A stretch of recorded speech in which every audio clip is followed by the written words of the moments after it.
Patterns, sequences, and series, what you must know. For metric, we have two main type of patterns that we work with. The one is arithmetic, the other one is geometric. Arithmetic patterns are like the linear patterns that we've done in grade 11. I have a constant number added, or even subtracted. If I subtract a constant, I actually just add a negative number. And geometric patterns is patterns that's multiplied with a constant ratio. So say for instance times 3 times 3 times 3, or times 2 times 2 times 2. And same here also, actually, if I go divide 2 divide 2 divide 2, that's still geometric, because divided by 2 over 1 can be seen as multiplied by 1 over 2, so then I multiply with a constant ratio of half, etc. So you can make a divide, just make that a multiplication by just using the reciprocal of the number that you divide with. So for constant numbers multiplied and divided, I've got a geometric pattern. Something else that you might also see from time to time in grade 12 is a quadratic pattern. Now the quadratic pattern has been done at length in grade 11. So if you're not sure how the quadratic pattern works, it might be worthwhile to just go back to the grade 11 videos and go and watch through the quadratic pattern video again. Alright, so yeah, this is the difference between arithmetic and geometric, and I find that the answering questions in patterns in grade 12 is really just deciding 90% of the time, deciding whether I'm working with an arithmetic or geometric series, and then using the appropriate formulas. And this is where a lot of matrics go wrong, is they identify a geometric pattern as arithmetic and work with these formulas, or they identify it as an arithmetic pattern. They identify an arithmetic pattern as an arithmetic pattern, but then they didn't know that this is a geometric formula. This is a geometric formula. So it's very important that you know the difference between an arithmetic geometric series, and it's very important that you know which formulas go with arithmetic and which formulas goes with geometric. Alright, so the arithmetic pattern, constant number added or subtracted. Geometric pattern, constant number multiplied or divided. If I can just give you an example of each here. Say for instance I start with the number 2 and I add 4, then I get 6, I add 4 and I get 10, I add 4 and I get 14, etc. Or if I start with the number 2, I multiply by 3. This is a very basic example. Multiply by 3 to get 18, multiply by 3 to get 54, etc. So this is an arithmetic, because I add the same constant number, and here I multiply the same constant number. So this is geometric.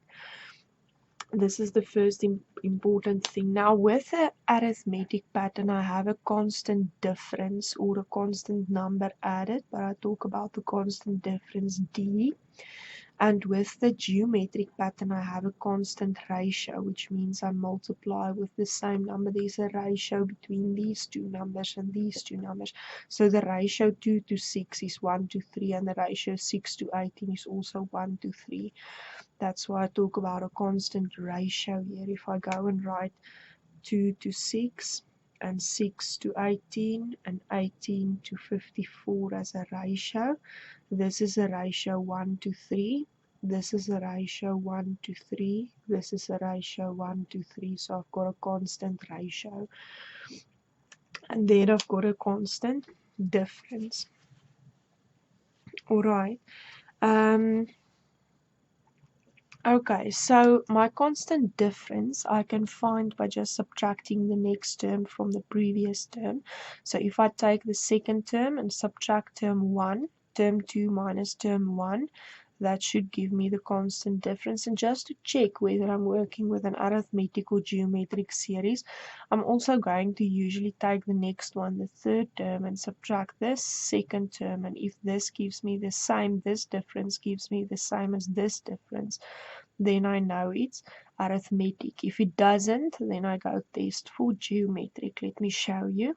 So I will say the second term, term 2 minus term 1, so 6 minus 2 gives me 4, and 10 minus 6 also gives me 4, and that shows me I've got a constant difference, so this is a arithmetic pattern. Okay, arithmetic pattern, and this is the test basically that I do, but it also helps me find the constant difference. And for this pattern, if I say the second term, I do this test for arithmetic. So the second term minus the first term, 6 minus 2 is 4. And then the third term minus the second term, 18 minus 6 is 12. So I can see I clearly don't have a constant difference. Can you see? Then I go do the ratio test. So I take the second term over the first term, which is 3. And I take the third term over the second term, which is also 3. So I've got a constant ratio R, which is 3. And this means that this is a geometric pattern. Okay, so once you've established whether something is arithmetic or geometric, then you must go and use the appropriate formulas for that. And a quick, easy giveaway to know which formula goes where is the arithmetic patterns will have a D, not this one there, but I'll talk about this now, will have a D in the formula, except for this one. And the geometric patterns, can you see, will not have a D, and that has an R in the formula. The ratio one goes with geometric, and the differences goes with arithmetic. So that's a quick, easy tell for most formulas. Is if there's a D in the formula, it's an arithmetic formula, and if there's an R in the formula, it's a geometric formula. Okay, so yeah, this is the formula then to use to find the general term or the general formula for the pattern. So if I have these two patterns, 2, 6, 18, which we just had up here, multiplied by 3, multiplied by 3, and I have this pattern 2, 6, 10, plus 4, plus 4, plus 4, then this pattern is now arithmetic. So if I need to find the general term, I'm going to use this formula. My A and my D values are quite important. In both these instances, there and there, the A value is the first term. So the A value will be this first term in the pattern. There, that's my A value. That goes there. Okay, and then this constant difference, so it goes plus 4, plus 4. This is my D value that goes in there. And then if I substitute the A and the D value, then I can just multiply this out and leave it with the N is a variable in the equation. It's not supposed to have something in there, all right.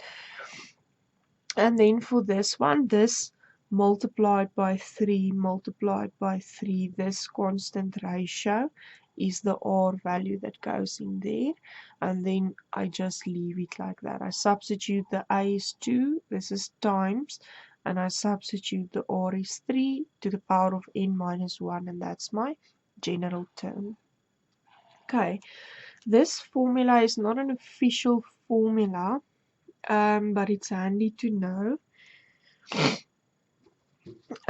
This just helps me in certain questions where in the more challenging problems, where they give me a pattern, but they leave out, say, for instance, the second term. They say the second term is is y. So if I have 2y 18. Now I know from working with this now for a while that this should be 6 in both instances. But if they say in the following arithmetic pattern, calculate the second term or the value of y. Alright? So they will say that this is an arithmetic metric pattern. And if it's an arithmetic pattern, then I'm just going to use this formula to calculate the second term. There is a longer way to do that. But if you know this formula is handy, you can actually just find the average of these two terms because it's a constant added. If you think of the midpoint theorem, I just want the midpoint of the, say for instance, the x values halfway through. So I can just add those two and divide them by 2. Right. So or you can think of finding the average. So I can find that y by adding the two terms on both sides of it and divide it by 2 because this finds the value midway between 10 and 2, 12 over 2, which is 6. And I know that should be 6. If they say this is a geometric pattern, find the value of y, then I find the average, but not by adding, by multiplying. So I multiply 2 times 18, term 1 and term 3, I multiply with one another, and then I'm going to find the square root of that, not divided by 2. I find the square root of that. And the square root is like dividing by 2. When multiplying actually. So this is then 2 times 18 is 36. So plus or minus root 36, which is 6, plus or minus 6.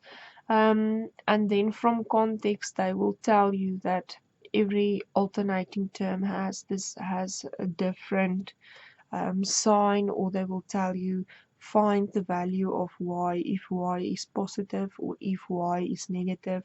They might write it like that. Find the value of y considering y is bigger than 0. Now if it's bigger than 0, it should be plus 6. So my value is then plus 6. I can write plus minus 6 like that. And then just write but y is bigger than 0, therefore y should be 6 plus positive 6.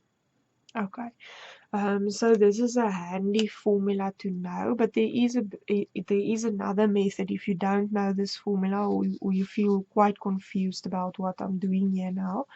There is another way you can find the value of that. Let me quickly show you, but it is going to be longer. But if you understand that better and you feel more comfortable using that, that's fine. So I've got, if I must find the value of y, and they say this is an arithmetic pattern, I know that I will add the same thing there and there. Then I know that 10 minus y from that should be equal to y minus 2, because 10 minus y is this and y minus 2 is this, but these two things should be the same. So I can go write it like that, and then from that solve for y. So I take the y over to that side, then I've got y and another y, and 10 plus 2 is 12. Divide by 2 both sides, so y is 6. So you can do that also. For this one, I know that 18 over y should give me the same as y over 2. Can you see? And then I can use cross multiplication. So 18 times 2 is equal to y times y. So y squared is 18 times 2. That means this is 36. Y squared is 36. That means y is plus or minus 6 if I take the root both sides. And then also just look at the question if they state that y should be bigger than 6 or y should be smaller than, y should be bigger than 0 or smaller than 0, to just decide which sign you are going to use. So you can use this method, alternate method, to solve this type of problems, but that's a handy formula to know. Can you see that this formula is actually coming from this method, what I just did here? Alright, so that I can do.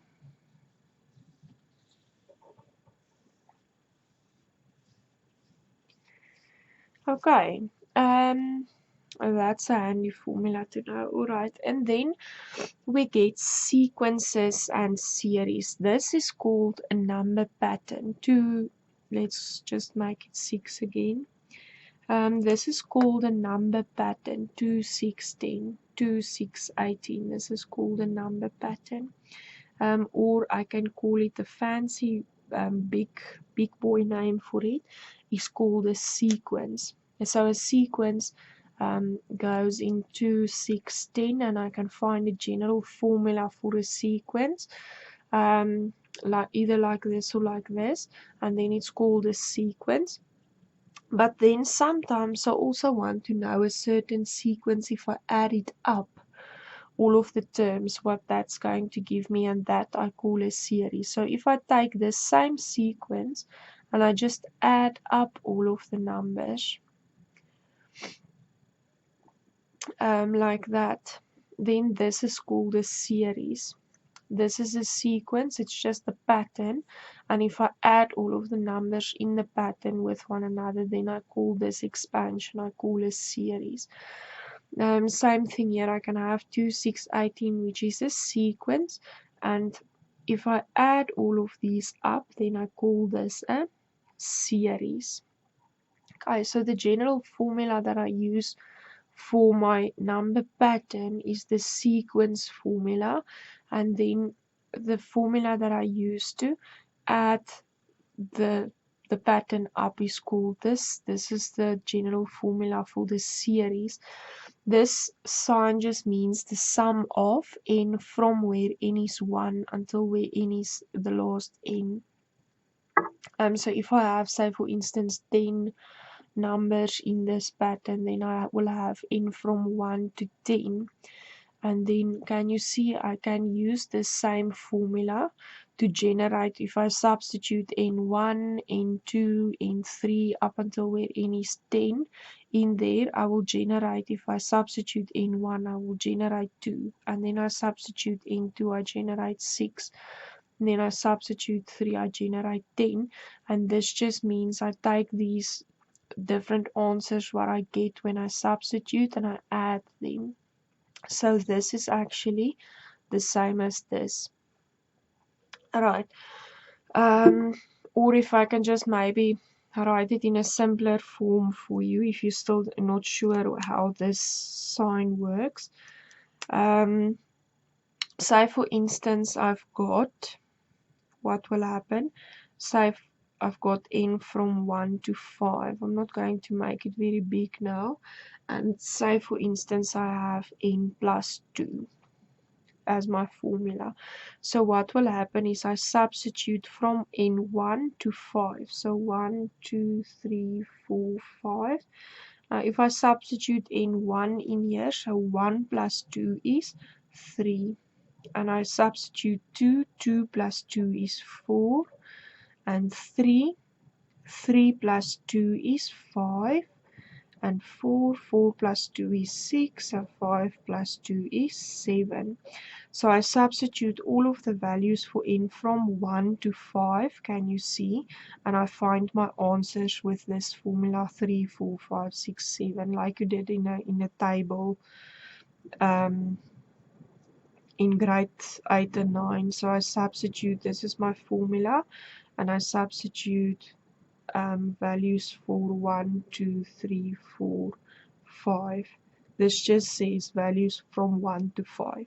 So from 1 to 5, and I get my answers, but now this means I must take the sum of these answers.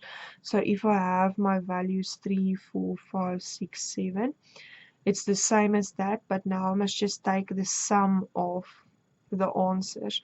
So these are my answers, and I take the sum of the answers like that. That's just what this summation means. Alright, so I take the formula, find the answers if I substitute in from 1 to 5. These are my answers, and then I just take the sum of that. That's what this summation means. Alright, so for the linear or the arithmetic number pattern, if I want the series of that or the sum of that, I can take this formula exactly as it is, and from where n is 1 until, say for instance, I've got 100 terms in my series, then I will make n 100. So from where n is 1 to 100, or from where n is 1 to 10 or whatever. And then there's a general formula, which this same thing, if I go and expand it and write it out, I can use this formula to find the sum of, say for instance, there is now 10 terms, and they're just 1, 2, 3, 4, 5, 6, 7, 8, 9, 10. So if I say 1 plus 2 plus 3 plus 4 plus 5 plus 6 plus 7 plus 8 plus 9 plus 10, I can use this formula where my n is 10, my a is 1, my n is 10, and my d is 1, because I just add 1 from every previous term, and this will do the same as that, going to generate the term 1 plus 2 plus 3 plus 4, or you can just use this formula. Where if you carefully look at this, can you see that a plus n minus 1d is actually the, if I make n the last one 10, a plus n minus 1d is actually my last term, and then there's an extra a, so you can also see this as a plus the last term. This is just different ways of writing the same thing, really. But if you have the last term of the pattern, this might be a shorter option. If you don't have, but you have the constant difference and you have the first term and how many terms there are, this is the shorter option. So depending on the scenario, you can use either one of these formulas. Okay, and the sum of, if I go and add all of these terms, the sum of them, there is also a formula for that. So if I go and add all of my geometric sequence terms separately, I can just use this formula and that will add them for me. But R cannot be 1, which never happens really. But mathematically I just need to state that why. Because if R is 1 here underneath the fraction, then I have 1 minus 1, which is 0, making this a fraction over 0, which does not exist in mathematics. But quickly think about, what does R do? R is the constant ratio. So if I start with a number, sorry, if I start with a number 3 and I have a constant ratio of 1, that means I have a number pattern that's multiplied by 1, multiplied by 1, multiplied by 1. So if whatever I start with, multiplied by 1, multiplied by 1, multiplied by 1. I don't know if any of you ever seen a pattern like this, but this will never happen. You won't get something like this. So they say R is not 1 just for the mathematical purposes of this cannot be 0, but really you won't get something like that, so you don't need to worry about that. You can just copy it and write it down there, but really don't break your heads over that. So this is the formula for the sum, and then I also have convergent and divergent series. Now convergent series is a series where my R is a fraction smaller than 1, not like an improper fraction, like a proper fraction. So if I multiply with, say, for instance, a half, which actually I divide. So when you actually divide, when the numbers get smaller, then you have a convergent series. If the numbers get bigger,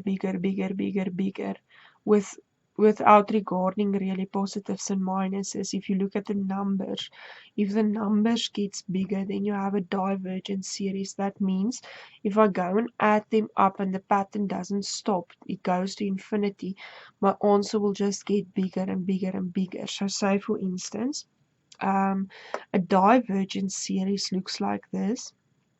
It is 1 times 3 times 3 times 3 times 3, etc. So my numbers just gets bigger and bigger. And can you see that if I go and if the pattern doesn't stop, if I go and add this up, I will have 1 plus 3, which is 4, plus 9, which is 13, plus 27, plus 81, plus, and it goes bigger and bigger. Can you see that the answer of this, if I add it up to infinity, the answer will be infinitely big. So whenever I have a divergent series, I can't really find the sum to infinity, because it will be infinitely big. But whenever I have a convergent series, meaning my R lies between 1 and -1, what lies between 1 and -1? Fractions. Between 0 and 1 lies positive fractions like a half and 3/4 and a quarter and 1/5 and things like that. Fractions lies there, and negative fractions lies there. So negative a half, negative 3/4, negative a quarter. So fractions, proper fractions, lies in this. So if I multiply with a fraction, like a half, what am I doing? I'm actually dividing by 2. If I multiply by a quarter, what am I doing? I'm dividing by 4. So if my constant ratio is a fraction, what will happen? I will have something like this: 81/27 divided by 3 or multiplied by a third. This is between -1 and 1. Can you see? Multiplied by a third, 3, 1, and what's going to happen from here is a third, a ninth, a 27th, 1/81. And can you see that this becomes tinier and tinier and tinier and tinier? 1/81, if I divide a whole into 81 pieces, 1/81 is about that big. 1/3 is about that big. So 1/3, if I divide this into 9, it's a third of the third, which is that. And then a 27th is a third of this, and a 1/81 is a third of this. So this becomes tinier and tinier and tinier, and actually goes to 0. So if I add these numbers up, and then I add this actually becomes tinier and tinier and tinier and tinier numbers that I add up. And what's going to happen is I'm actually going to, if I draw a graph, here my answers are going bigger quite fast, and then it's going to sort of just go towards a certain number on the graph. It's never gonna be that number exactly, but it's gonna go towards the numbers closer and closer and closer and closer and closer and closer. So this is a convergent series. The answer, if I add them up, actually goes towards a certain number, and I can use this formula for the convergent series to find this, which will be this value, which will be my sum of this series. Alright, so this is convergent series. I hope this makes sense to you now. I know a lot of students really freak out about these type of restrictions.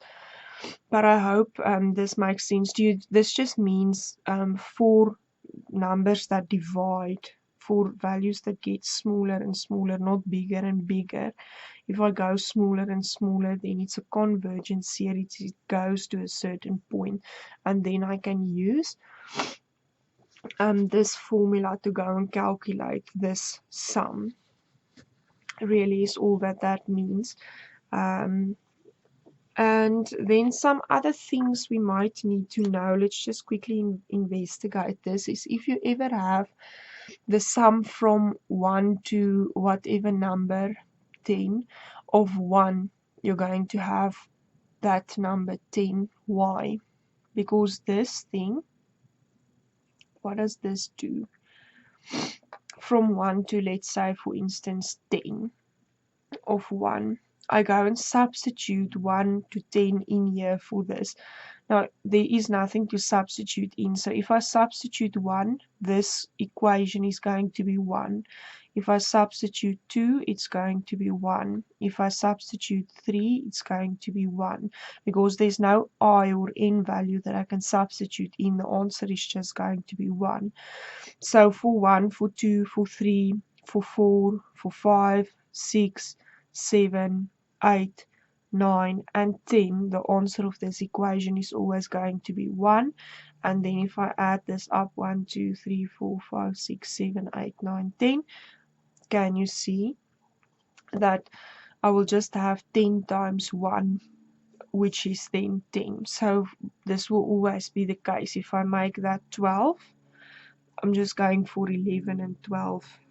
Going to have that, and you can actually extend that for the smarter kids to if you have, say for instance, the sum of 1 is 1 to 10 of 2, what is this going to be?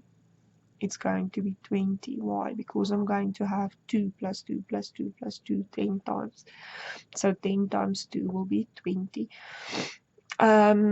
Or if I have a 3 there, it's going to be 30. I just multiply those two numbers. If I have a constant here, I can just multiply this constant with the bigger number, except for when I don't start at 1 here. If I start, say, for instance, at 5, then I'll just have to go and consider that I have 5, 6, 7, 8, 9, 10. That is 6 terms, including 5.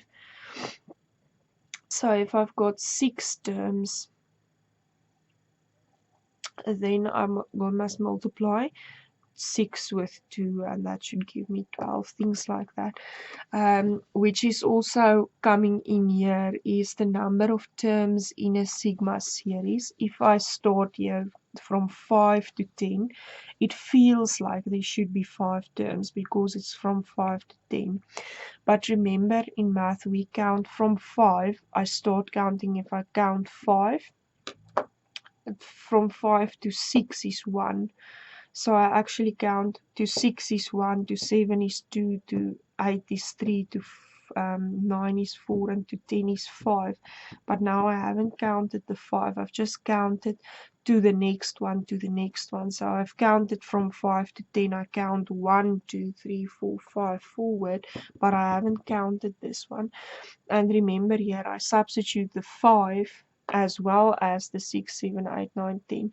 So you can take the 10 minus 5, but then you must just add 1 to include this one also, because you also substitute this value. So that's what's standing here. To get the number of terms in any sigma series, if they don't give you the number of terms, if there's values, you can take this b minus this a there, the ending number minus the start number, and just add 1 to that, and that gives you the number of terms in the series. And then this one, if I have a series where my I value goes from 1 to any numbers, let it be 10 for instance. So if I go from 1 to 10, I add up the i's. That means actually, if you think of expanding this series, if I is 1, this is 1. If I is 2, this is 2. If I is 3, this is 3. Up until where I is 10, this is 10. So this actually says 1 plus 2 plus 3 plus 4 plus 5 plus 6 plus 7 plus 8 plus 9 plus 10.